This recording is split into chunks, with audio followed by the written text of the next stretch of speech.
नमस्कार मंडळी, आज आपण भरलेली वांग्याची रेसिपी पाहूया.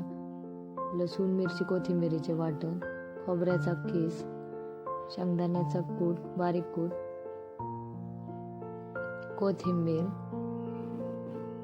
घाटी मसाला किंवा घरचा मसाला, हळद आणि चवीसाठी मीठ.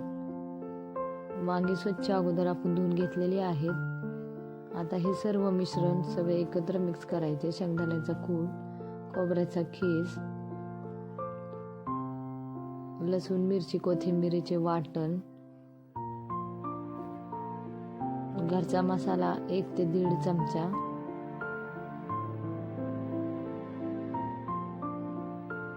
पाव चमचा हळद,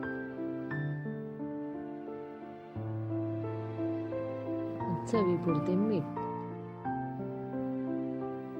हे सर्व साहित्य सगळे एकत्र मिक्स करून घ्यायचे. एकत्र मिक्स झाले की त्याच्यावर वरून कोथिंबीर टाकायची. ते पण सर्व मिक्स करायचे सगळे.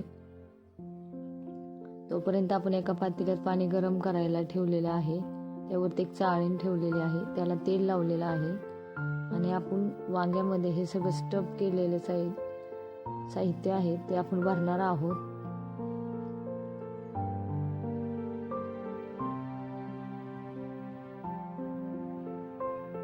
हे सर्व भरून झाल्यानंतर ते चाळणीमध्ये सर्व वांगे वाफवून घेण्यासाठी ठेवायचे आहे. त्यावरती एक झाकण ठेवायचं आहे. 15 ते 20 मिनिटात ही वांगी अशी व्यवस्थित शिजतात, वाफवून निघतात. त्यानंतर एका कढईमध्ये तेल घ्यायचे आहे. त्यामध्ये जो राहिलेला मसाला आहे, जो आपण तयार केलेला होता अगोदर, तो थोडा तेलात परतून घ्यायचा आहे. त्या मसाल्याला तेल सुटले की त्यामध्ये हे वाफवून घेतलेली सर्व वांगी त्यामध्ये टाकायचे आहे आणि ते सर्व सगळे एकत्र मिक्स करून घ्यायचे आहे.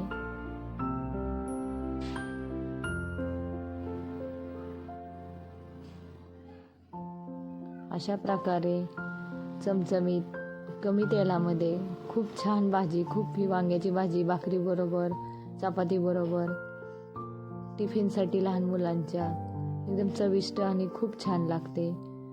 रेसिपी आवडली असेल तर लाईक, शेअर, सबस्क्राईब करा. थँक्यू.